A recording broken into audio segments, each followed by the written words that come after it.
Hey everyone, James Reeves with TFBTV. You're watching our coverage from GunFest 2021, where we're bringing you new products for 2021 from your favorite manufacturers. I've got Philip with Burris with me today. We've already talked about some new red dots that these guys are going to be offering, but now we've got some thermal optics. I had no idea whenever I was speaking to you before you guys came over here that we were talking about like more than one product, and here we've got like 4 different thermal optics. So I think just organizationally speaking, it might be better to take these one by one. Tell us what we have, Philip. Sure. So I'll start off by saying, first of all, this is a whole new market for us. We wanted to make sure that if we're going to enter the thermal market, we do so in a kind of a complete fashion.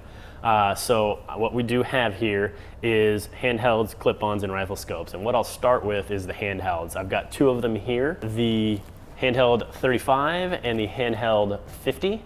What you're looking at, they're both exactly the same with the exception of the objective lens. So this one has a 35mm objective lens, that one's got a 50mm objective lens. What that's going to translate to is effectively magnification. This one's, the 35 is about 2.3 to 9.2x, whereas the 50 is roughly 3.3 to 13.2x. You're getting a little more magnification, a little bit better image quality out of that 50mm objective lens. The thermal sensors in these guys are all 400 by 300, which is a little bit more resolution than your typical 384s or any of the several resolution sizes below that. So we're getting a pretty solid picture out of them. We've had these out, and we've been able to spot coyotes out on the prairies in excess of 800-900 yards. You get your heat signature, you need to be able to identify it, so as they start coming in, we'll call them in. Between 500 and 700, you can kind of tell, oh yeah, that's definitely a coyote. And if you can get them in closer than that, I mean, it is impressive how much detail you can pick up on the heat with these things. These ones do have onboard recording. We already have an app. It's already rolled out. It's ready to rock and roll. As a matter of fact, the whole line, but especially the thermals, are ready to ship. They actually came in just last week. Oh, awesome. So they'll, we're running them through quality right now, and they'll be shipping out here this month. Okay, and talk to me about water resistance as well, dust resistance, shock proofing, anything like that? All of these are IP rated. I believe it's the handhelds are IP66 and the rifle scope and clip-on are IP67. What that's basically going to mean is I wouldn't go around submerging them. These are going to be a lot more water resistant than handhelds are. The handhelds have a rugged plastic body, but there are a couple of vents here. The electronics and the thermal sensor do get warm, so it needs those vents and whatnot. And obviously you don't want to go submerging a very expensive piece of equipment underwater. But the rifle scope and clip-on, being weapon mountable, they needed to be a little bit more rugged, so those are watertight as well. Okay, so for the handhelds, I shouldn't be worried about maybe taking it out in like a light rain. Not going to throw it in my pool. Rain, snow, not a problem. As a matter of fact, just last month I was out in the rain with them. So I saw you guys had tripod mounts as well on the. Yeah.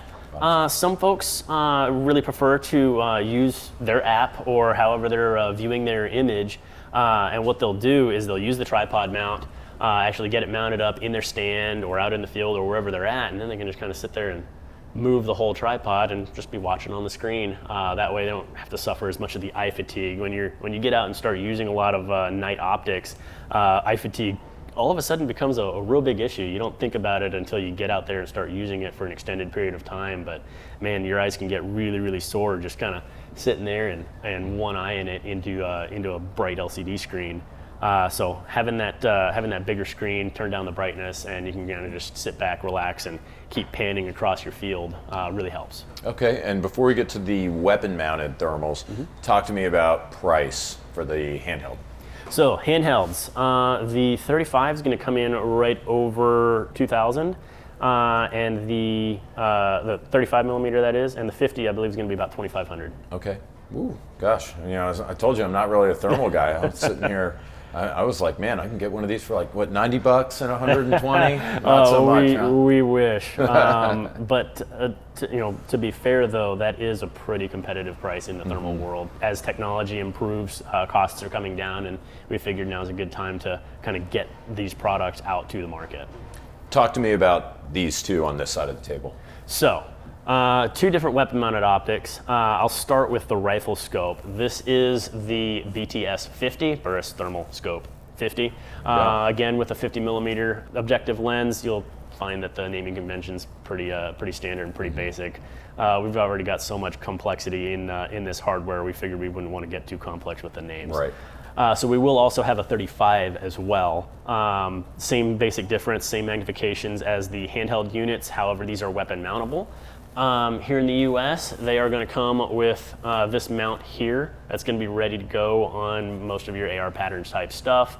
There will be an option for a cantilevered mount that will allow it to be mounted a little more comfortably on a bolt action rifle as well. Runs off of one of these 18650 batteries. If you're familiar with your high-powered flashlights, those work just fine. Additionally, if you're out there and you need something as backup, I always keep a bunch of backups with me. It'll take 2 CR123s as well and run just fine. Very cool. And you're getting a battery life of, on the one that it comes with, you're getting a battery life of about 5 hours with it. Okay. Which, it's a pretty solid night's hunt. With that. Talk to me about reticles. So it's going to have 10 digital reticles in there. We will have reticle maps published here very, very soon. We're getting the final details all put together for the launch, because obviously this is being recorded before that's actually happening. Sure. But as soon as you guys see this, we will have all that information out available on the website. Of course, it'll be on the manuals as well. But any questions, obviously, you can give our tech support guys a call. They're getting brushed up on it right now. Handhelds, we're looking at 5 color palettes. These will be accessible and completely controllable from the app as well. You can change live on the app. Your color palettes, you can turn on and off hot tracking, which is a feature that takes the hottest thing in the image. Whatever that hottest signature is, it'll put a crosshair right on it. Really, really great for panning the field and locating targets. When you're trying to identify what's going on in your field. If you've got hot track, then all of a sudden you can go, okay, that's what I need to focus on. You can zoom in on it, focus on it, and figure out what it is before you decide to engage. All of these units do have that hot track feature. However, the color palettes are different. The clip-on has 4 color palettes, and the rifle scope has 7 color palettes. The unique one that is shared across all of them, obviously, is black hot and white hot, but also the red hot, which is going to basically be a white hot color palette with red highlights on the hottest parts of the image. To clarify, the resolution is 400 by 300 on all of these units. All the sensors are exactly the same. They're going to have a refresh rate of 50 hertz and a pixel pitch of 17 microns. Okay, very cool. And then let's move on to the clip-on thing. The clip-on is a really, really neat piece. I've been incredibly impressed with it because you don't typically see a lot of clip-on thermal units, certainly not in this price point. And oh, by the way, the rifle scopes, you're looking at about 3. Whereas these are probably going to be about 3 as well, 3 to 3200. What the clip-on does, it'll take any regular daytime rifle scope and turn it into a thermal optic. You get to keep your original reticle, you get to keep sighted in just like you were with your normal scope, except bestow the thermal imaging capability onto that rifle scope. So if you've got an illuminated reticle, boom, you've got a little illuminated reticle that you're familiar with attached there. The other cool thing is, obviously here's our objective lens mount. I've got it set up for my XTR3, just slide it over, flip the lever, and it's locked on. But the other benefit with the clip-on is that sucker comes off, and now you can use it as a handheld. It's actually going to come with the eyepiece. So when it comes in the box, it's ready to be used as a handheld. And then you, of course, need to purchase your objective mount based on what scope you've got. We'll have more details on that as the products start to roll out. But as it's ready to go, you can pop your eyepiece on it and use it as a regular old handheld. But when you realize, hey, I've got a target, it's acquired, now I need to go shoot it, and I can just pop it onto my scope, flip the lever, and I've got a thermal optic again. I could be wrong, but it looks like you're using a different power supply battery. Yes, that's correct. So obviously this 18650 won't fit in here, so I've got a little battery cap. It'll take 2 CR123s, just like the rifle scope will, except it only runs on the 2 CR123s. Okay, and what's the battery life going to be like on that? Similar 5 hours? Similar, 4.5, 5 hours on 2 CR123s. Additionally, the clip-on is going to come with a wire that actually has a USB cable in it. So you can plug that little guy in there and then run it off your battery supply. Oh, very cool. I've noticed a lot of folks are running their Predator and night hunting setups off a tripod for a little bit more stable shooting surface.